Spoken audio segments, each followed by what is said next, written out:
بسم اللہ الرحمن الرحیم۔ نبی علیہ الصلاۃ والسلام 4 سال کی عمر میں اپنی والدہ حضرت آمنہ کے پاس تشریف لے آئے اور پھر 2 سال ماں کے آغوش میں گزارے، ماں کے سایہ شفقت میں رہے۔ حضرت آمنہ ان کا یہ دل میں ارادہ بنا کہ میں اپنے خاوند کی قبر کی زیارت کر کے آؤں۔ اپنے بیٹے کو ساتھ لیا، ایمن کو ساتھ لیا، اور بعض روایات کے مطابق دادا عبد المطلب جو نبی علیہ السلام کے دادا تھے ان کو بھی ساتھ لیا اور یثرب کی طرف چلی گئیں۔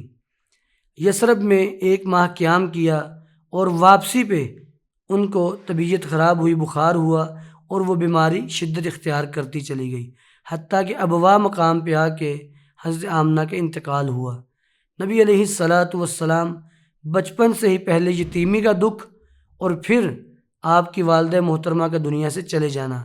ابھی آپ کی عمر 6 سال تھی، بالکل چھوٹی سی عمر، جب ماں کو لاڈ لڈانے کا وقت تھا، جب ماں کے سایہ شفقت میں دن گزارنے تھے، اس وقت آپ کی والدہ آپ سے جدا ہو گئی اور نبی علیہ الصلاۃ والسلام اپنے پیارے پیارے ننھے منھے ہاتھوں سے آپ اپنی والدہ کی قبر پہ مٹی ڈال رہے ہیں۔ تصور کیجئے کہ کتنا بڑا دکھ ہے، کتنی بڑی پریشانی ہے۔ نبی علیہ الصلاۃ والسلام آپ فرمایا کرتے تھے، لقد اوذیت فی اللہ ما لم یؤذ احد، اللہ کے معاملے میں جتنی اذیت مجھے دی گئی ہے اتنی کسی کو نہیں دی گئی، اور اللہ کے معاملے میں جتنا مجھے آزمایا گیا ہے اتنا کسی کو نہیں آزمایا گیا، یعنی بچپن ہی سے آپ کی آزمائش شروع ہو گئی۔ نبی علیہ الصلاۃ والسلام والدہ کے انتقال کے بعد آپ کے دادا عبد المطلب انہوں نے آپ کی کفالت کا ذمہ لے لیا۔ پہلے ہی آپ سے بڑی محبت کرتے تھے، لیکن پہلے والد جدا ہوئے، پھر والدہ بھی جدا ہوئیں، تو عبد المطلب نے آپ سے وافر انداز میں محبت کرنا شروع کر دی۔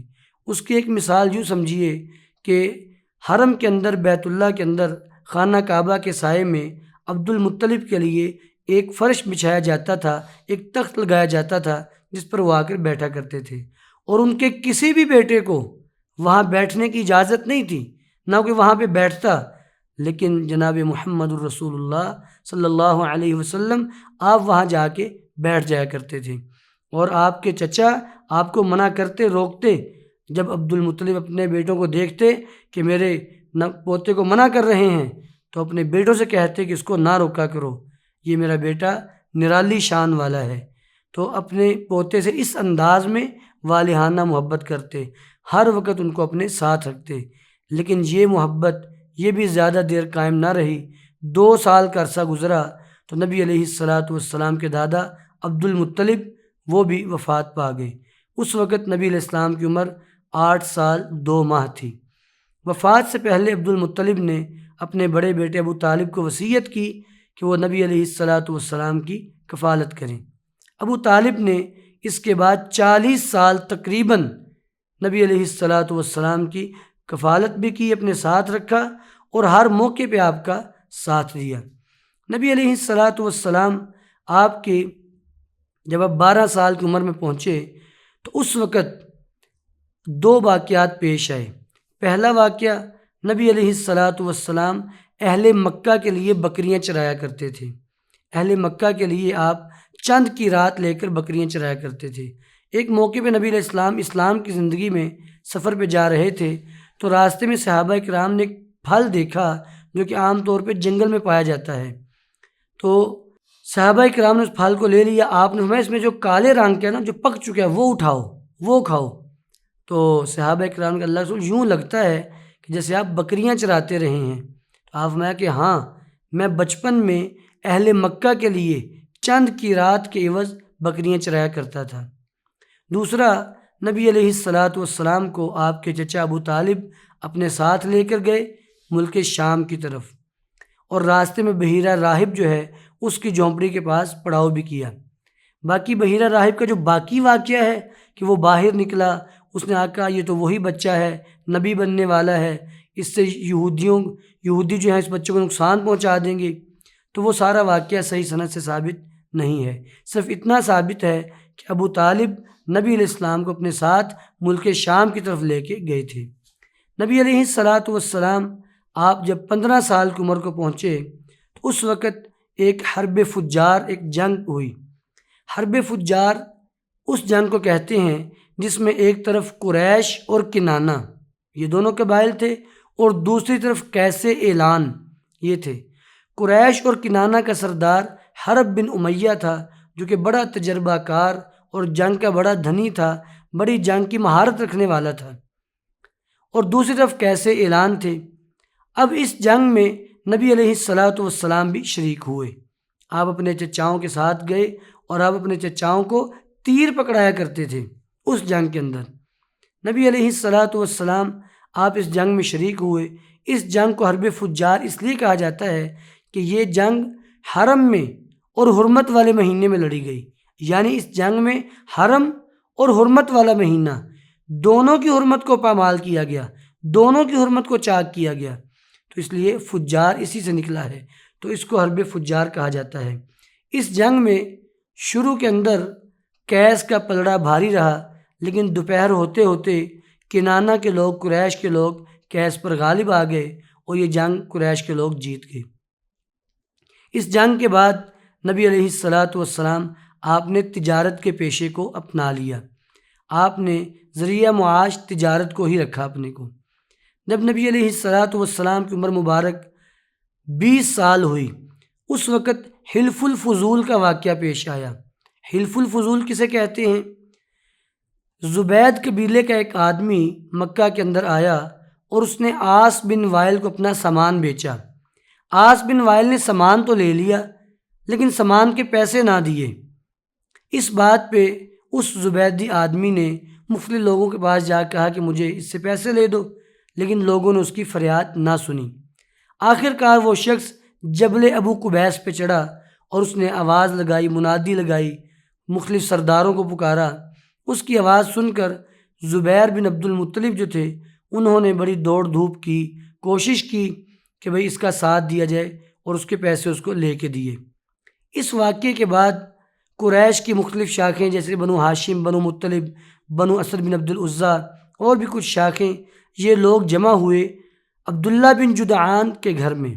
عبداللہ بن جدعان ایک سردار تھا جو کہ غریبوں مسکینوں کے ساتھ بڑا اچھا سلوک کیا کرتا تھا۔ اس کے گھر میں میٹنگ ہوئی، سب جمع ہوئے، اور ان لوگوں نے آپس میں یہ مشاورت کی، طے کیا کہ آج کے بعد مکے کے اندر جو بھی کوئی مظلوم ہوگا تو سب قبائل مل کے اس کا ساتھ دیں گے، ہر غریب مسکین اس کا ساتھ دیا جائے گا، ہر ظالم کو روکا جائے گا۔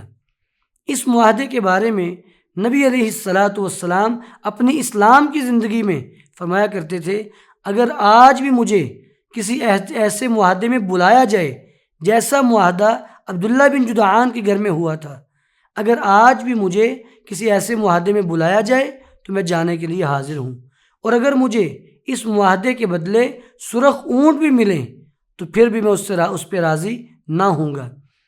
عبداللہ بن جدعان کے بارے میں ایک روایت بھی ہے، صحیح مسلم کے اندر اماں جی عائشہ صدیقہ فرماتی ہیں رضی اللہ تعالیٰ عنہ کہ میں نے نبی علیہ السلام سے پوچھا، اللہ کے رسول، یہ جو عبداللہ بن جدعان ہے کیا یہ جنت میں جائے گا؟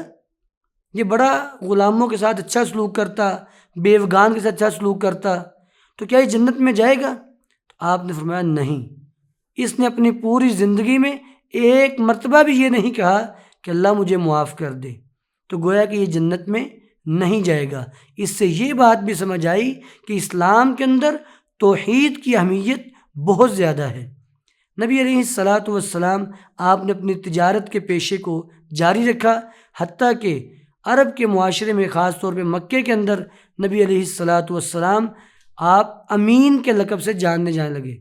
مختلف لوگ آپ کو امانت دار سمجھتے، آپ سے راضی رہتے، آپ کی راست گوئی، آپ کی سچائی سے بڑے متاثر ہوتے، اور یہ دن بدن آپ کی شہرت پھیلتی چلی گئی، حتیٰ کہ مکہ کے اندر ایک بڑی بااثر خاتون تھیں حضرت خدیجہ رضی اللہ تعالیٰ عنہ۔ انہوں نے نبی علیہ السلام کو پیشکش کی کہ آپ میرا مال لے کے شام کی طرف جائیں۔ حضرت خدیجہ رضی اللہ عنہ مزاربت کے اصولوں پہ تجارت کیا کرتی تھیں۔ نبی علیہ السلام آپ نے ان کا مال لیا اور آپ ملک شام کی طرف چلے گئے۔ اس سفر میں حضرت خدیجہ کے جو غلام تھے میسرہ، وہ بھی آپ کے ساتھ تھے۔ نبی علیہ السلام اس سفر میں آپ کو اچھا منافع ملا۔ جب سفر سے واپس آئے تو میسرہ نے آپ کے اعلیٰ اخلاق کی گواہی دی، آپ کی سچائی، راست گوئی، صبر، استقلال، ہمت، ان سب باتوں کی گواہی دی، آپ کے حوالے سے اچھا تاثر پیش کیا۔ تو حضرت خدیجہ رضی اللہ عنہا ان کو یہ بات سمجھ آ گئی کہ میرا گم گشتہ گوہر جو تھا، جس کی تلاش میں تھی، وہ مجھے مل گیا ہے۔ بڑے بڑے رؤساء اور سرداروں نے ان کو نکاح کا پیغام بھیجا، لیکن انہوں نے قبول نہیں کیا تھا۔ انہوں نے اپنی سہیلی نفیسہ بنت منبع کو نبی علیہ السلام کے پاس بھیجا کہ آپ سے جا کے نکاح کے حوالے سے بات کریں۔ نبی علیہ السلام نے اپنے چچاؤں سے بات کی اور وہ راضی ہو گئے۔ حضرت خدیجہ رضی اللہ عنہا نے اپنے چچا سے بات کی اور وہ بھی راضی ہو گئے۔ اس طرح نبی علیہ السلام آپ کی پہلی شادی حضرت خدیجہ بنت خویلد رضی اللہ عنہا سے ہوئی۔ اس وقت نبی علیہ السلام کی عمر مبارک 25 سال تھی اور حضرت خدیجہ کی عمر 40 سال تھی۔